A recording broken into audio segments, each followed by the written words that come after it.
куштин мегирад дар даври аввал. хоб акнун навбат ба паҳлавони мо ҳам расид. паҳлавони мо бар муқобили паҳлавони Венесуэла Салас Иван куштин мегирад. 24 сол дорад паҳлавони Венесуэла ва Муслимбек Каримов бошад 22 сола паҳлавоне ки вилояти Хатлон ҷумҳурии Тоҷикистон аст. мо Муслимбекро қаблан дар гӯштинҳои миллии тоҷикӣ гӯштингирӣ медидим дар мусобиқоти ба хотири Меҳроб Одинаев соли гузашта ин паҳлавон баранда шуда буд, барандаи ҷоми тилло шуда буд. мусобиқоти кушоди Меҳроб Одинаев ки дар ноҳияи Ҷабор Асадов баргузор мегардад ҳамасола аз рӯи анъана. яъне ҳамин аст ки чунин мусобиқаҳои сатҳи ҷумҳуравӣ паҳлавононро тавлид мекунад ё барои дарёфти чеҳраҳои ҷадид. хоб акнун Каримов паҳлавони мо бо яктаги кабуд гӯштин мегирад. бисёр чолок чақон аст,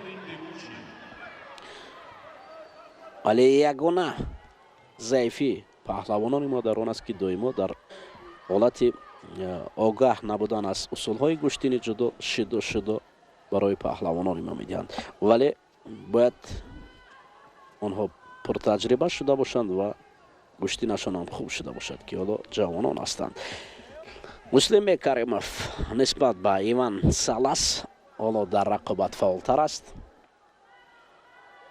эҳсос кардан мумкин аст иро.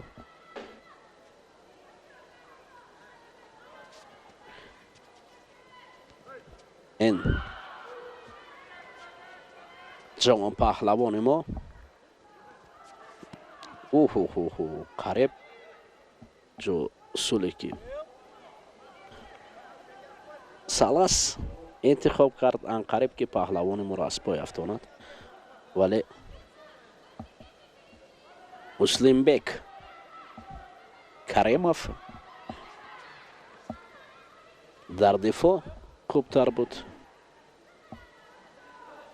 дидед ҳамон чизе ки боло мо қайд кардем дар надонистани қоидаҳо мо доимо шудо нишон медиҳанд. афсус ки ин ҳолатҳо шояд намедонам аз кам таҷрибаи паҳлавонони мо бошад, аз чӣ бошад ки доимо дар додани шудо реферон барои мо хеле фаъол ҳастанд.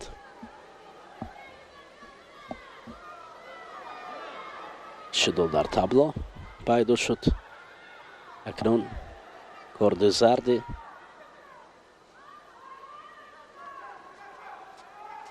шудо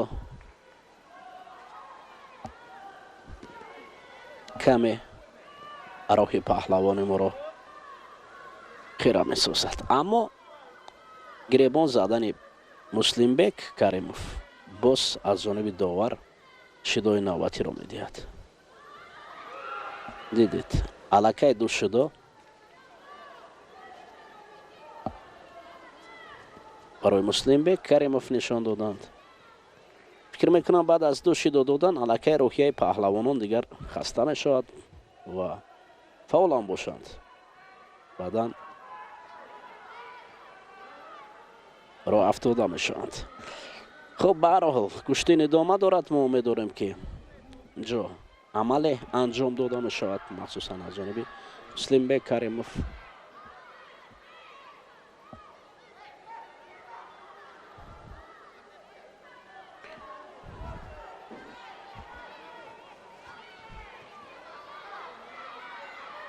инҷо як мураббии ношиност барои Муслимбек Каримов аст ҷумҳурии Тоҷикистон ба ҳайси мураббӣ омадааст ва як мураббӣ барои як даста мураббигӣ мекунад. ин албатта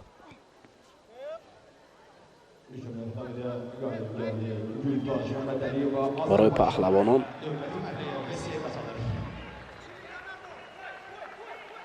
хеле мушкил аст вақте ки дар ин ҷо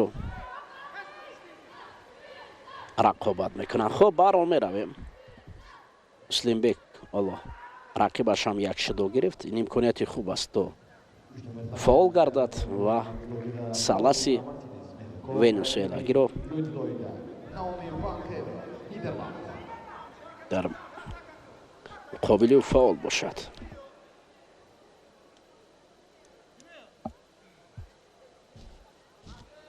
اکنون ادامه نبرد. حالا در دوره های اول شور برعکس حال سالس این برداشت خود پهلو افتید و افتیدن خیلی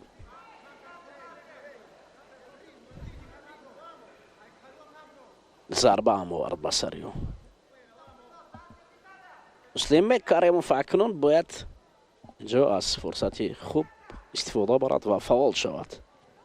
دوباره همون شیوه را پهلوانی ونزوئلا پیشا میگیرد. مسلم بک مبارزه میبرد.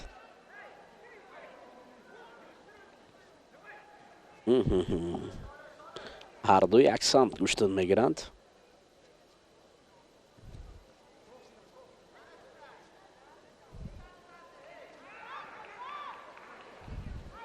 ممکن است که برای سالس شدوی نوبتی رو هم داور نشان دهد. حالا در حالت کمیکاتا باید مسلم بک فعال باشد.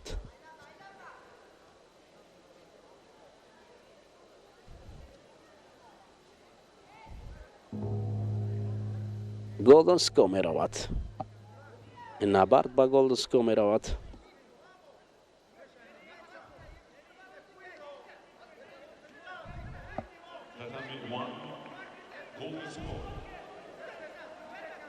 حجمه داور اکنون در گلدن سکو پهلوانی ما رو بر مقابل رقیبی ونزوئلاگی آورده است و ادامه رقابت است.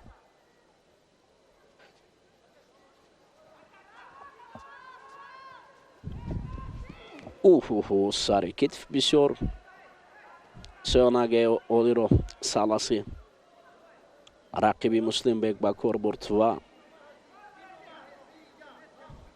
پهلوانی ما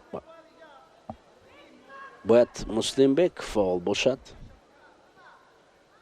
رقیب خسته شده است. با جز از خستگی همچنین پهلوی افتیده بود، کمی لرد برداشته بود و این باید برای مسلم بک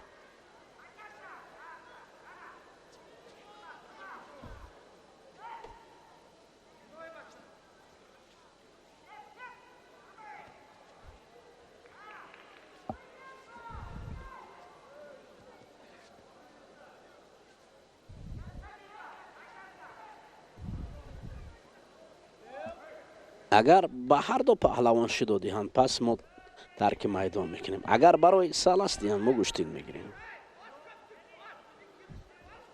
ولی متاسفانه شیدوی سیم برای مسلم بک کریموف جنبستی نبرد شد.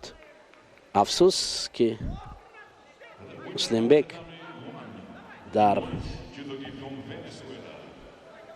اولین دیدار خویش در گرند اسلم باکو مغلوب شد. خب اکنون دوستان